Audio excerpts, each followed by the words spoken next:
culture makes us special? How are kids around the world different? Do you know how to play Mancala? If you lived in Africa like these children, you would. Children all around the world love to play games. Each culture has games that are special. In China, children like to play Qiangqi, or Chinese chess. The pieces look different than the chess we play here in the United States, but the game is similar. Does it look like these children in Wales are playing Duck, Duck, Goose? They are playing a similar game called I Wrote a Letter to My Love. In Sri Lanka, Carom is a popular game for children to play. Now take a moment to think of your culture. What games are special to you?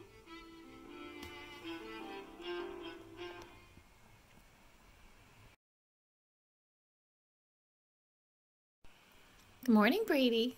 Brady's here with us. He wanted to learn a little bit about the new words that we're going to talk about this week. So let's take a look. Our first word that we're going to talk about is the word common. You may have heard this word before. Common. Tag is a common game that children like. So let's see what the video does. Common.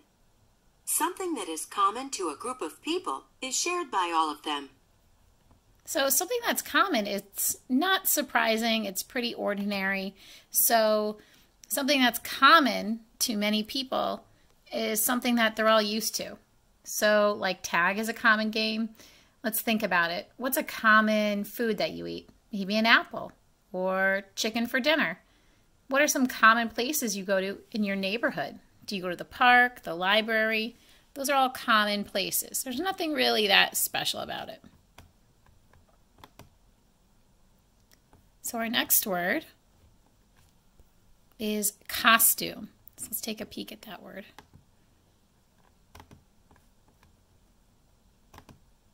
Costume. Each actor in the play wore a colorful costume. Oh, so many of you are in the school play, so you are very used to costumes. Costume. A costume is clothing you wear to look like something or someone else. Brady's got a lot of costumes. Maybe we should put you in one of your favorites. Ooh.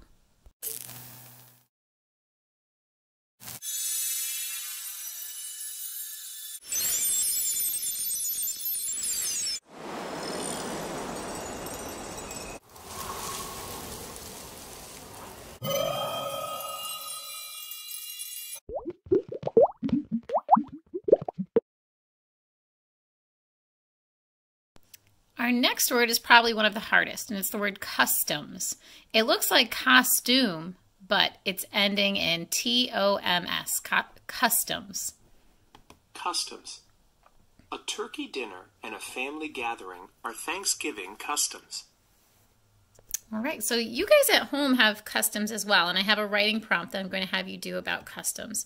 So if you have a custom, it's something you do over and over again, like every year, like for Thanksgiving. You might have a different custom that you do for Easter or any other holiday that you guys recognize. Or maybe on Fridays you have game night. Everyone has a different custom in their family that's probably special and different.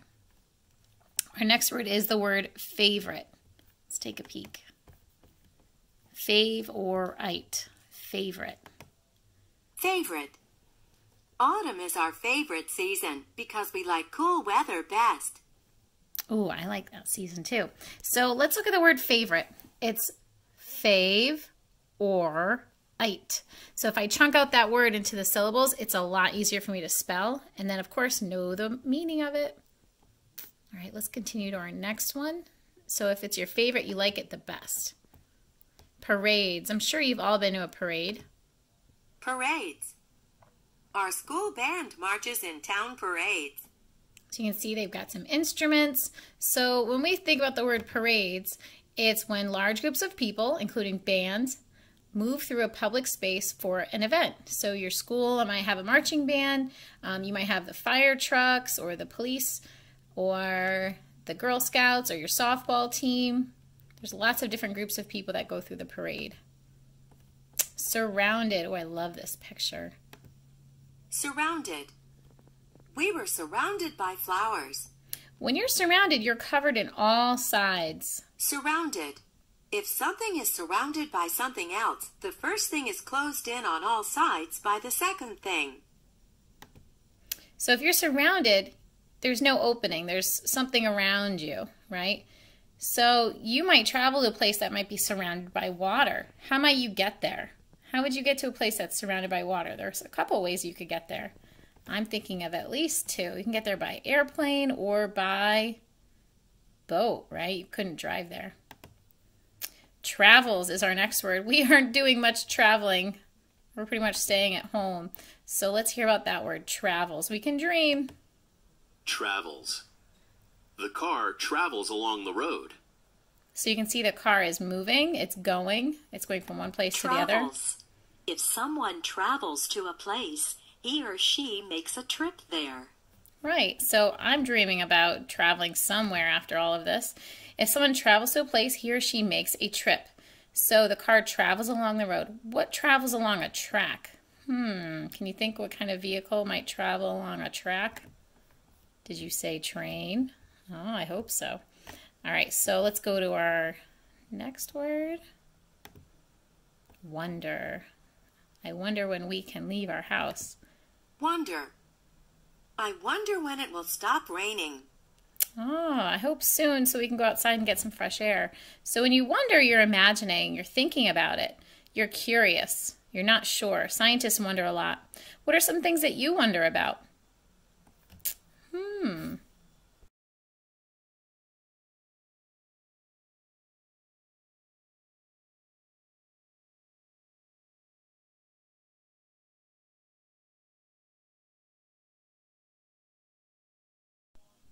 We've got some new words for this week for our story that goes along with Dear Primo. They have the or and R sounds, so I want to go over them with you. The first word, port. Can you repeat after me? So we've got the word port. That's a place where ships might go in and out. North, that's the opposite of south. Can you repeat the word after me? North. More. Store. We're not going to many stores lately. Or, do you guys know what that word is? It's like a paddle for a canoe or a kayak. Roar. That's what a lion does. Board. This isn't the board where you have nothing to do. This is the board like the board on my wood floor. Or a board on a shelf. So this is like a piece of wood. This would not be bored like I have nothing to do. So that's the wrong meaning. Part. Oh, we know about parts. Equal parts for fractions. That's a piece of something. Start. The opposite of finish. Park. Like you can't go to the park and play because there's too many germs. First. Hurt. Ago. Carry. And people. I have a really good trick for this word. You want to see it?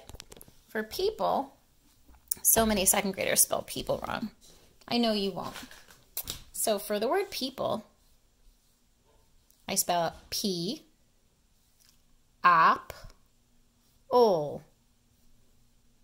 P, op, ol. Piapple. So when I say that in my head, I spell it correctly. I've been doing this trick ever since I learned how to spell it. And it really does work. Piapple, or people, more than one person. I'd like you guys to get some practice with your spelling by completing this activity.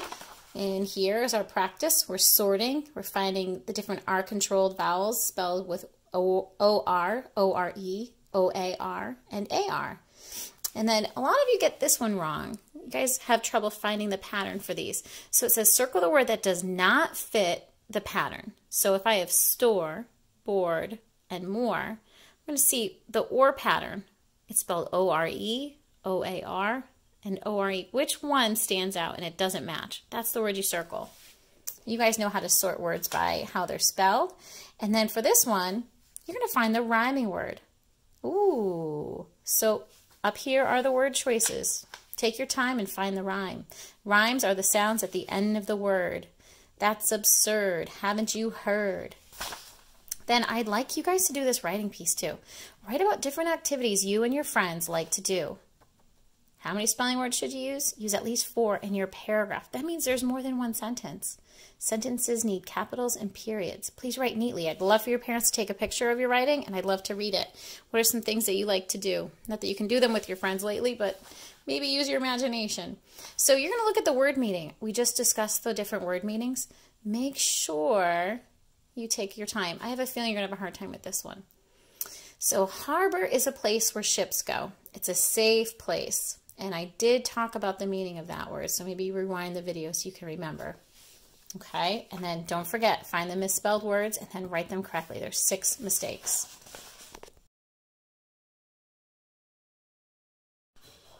I think you'll have fun with this page. I made this poem up a while ago. It's called Soccer Score. The little girl ran to the park to see the soccer game score. She saw her friend from far away. It was a warm and clear day. She cheered her on to start. Each player did her part to help the team score more. The crowd made a roar. It was the opposite of a bore. There were smiles galore. The losing team was not sore, and they went back on board the bus to the North School. Watching soccer is so cool. I'd like you guys to try and use those sounds and our words from this week, our spelling words and vocabulary if you can. It says to continue on the back if you need to, right? It says write your own, continue back if you need more room.